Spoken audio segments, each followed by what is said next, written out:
Bonjour chers élèves, merci de vous savoir nombreux autour de votre écran pour une nouvelle séquence. Notre séquence d'aujourd'hui porte sur les équations linéaires en cosinus et sinus. Je vous invite à présent à prêter vos cahiers et vos stylos pour prendre bonne note. À la fin de notre séquence, chacune et chacun de vous doit être capable de résoudre les équations linéaires en sinus et en cosinus. Nous commençons avec équation linéaire. Équation linéaire.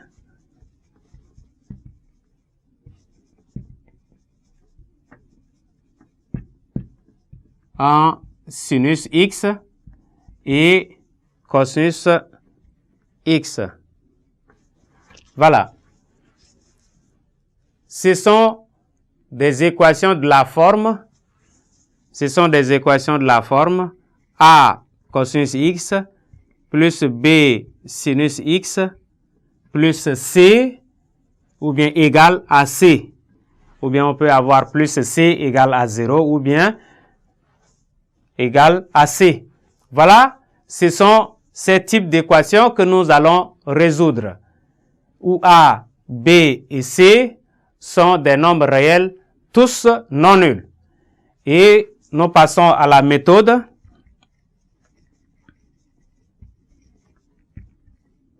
Pour résoudre cette équation, qu'est-ce qu'il faut faire? Alors voilà la méthode. Pour résoudre cette équation, une telle équation, on va poser A est égal à R cos alpha et B est égal à R sinus alpha. Lorsque nous posons ceci, où R est un nombre réel positif, et alpha est un nombre appartenant à l'intervalle 0, 2pi. Donc, alpha appartient à l'intervalle 0, 2pi et R est un nombre réel positif.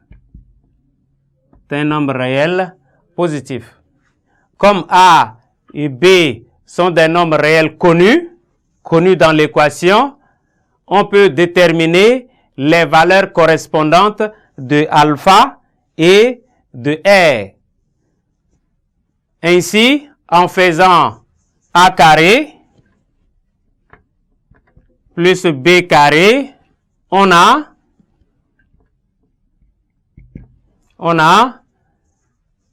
A carré plus B carré est égal comme nous avions posé A est égal à R cos alpha, donc ça fera R carré cos carré alpha plus B qui fera R carré sinus carré alpha. Et donc, il y a R qui est facteur commun. Nous prenons R carré facteur cos carré alpha plus sinus carré alpha.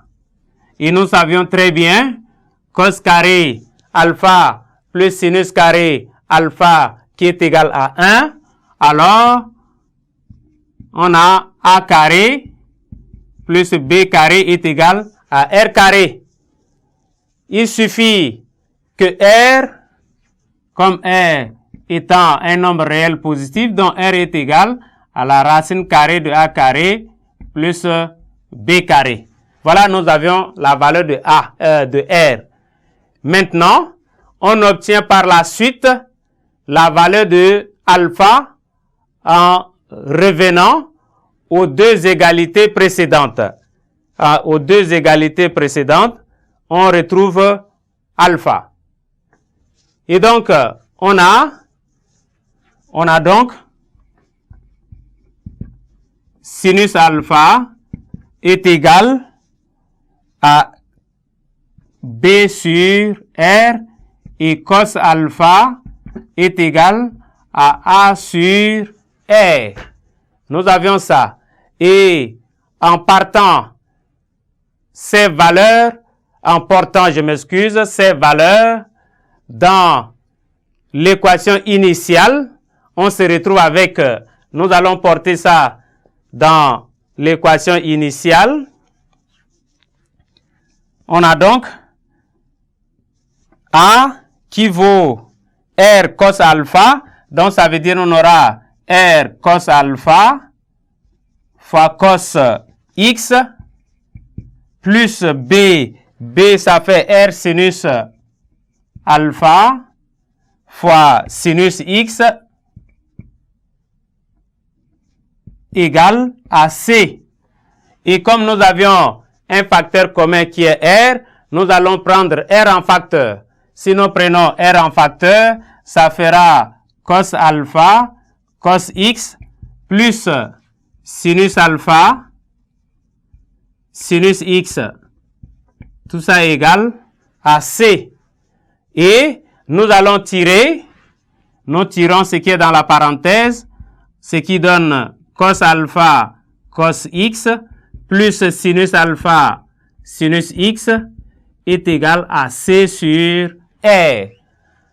Et donc, connaissant les formules de duplication que nous avions vues dans les séquences précédentes, ce qui donne ici cos de X moins alpha.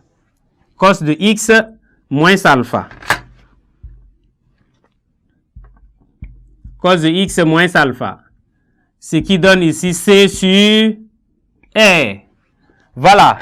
Nous nous rapprochons déjà de l'équation que nous avions eue, les équations trigonométriques élémentaires. Ceci n'admet de solution que si la valeur absolue, on a bien dit, la valeur absolue de C sur R est inférieure à 1. Lorsque cette valeur absolue est inférieure à 1, notre équation admettra de solution. Donc, ce qui équivaut à C carré inférieur à A carré plus B carré. Donc, lorsque C carré est inférieur à A carré plus B carré, ce qui veut dire que notre équation-ci admet une solution. De cette inégalité, représenter la condition pour que l'équation linéaire proposée admette des solutions.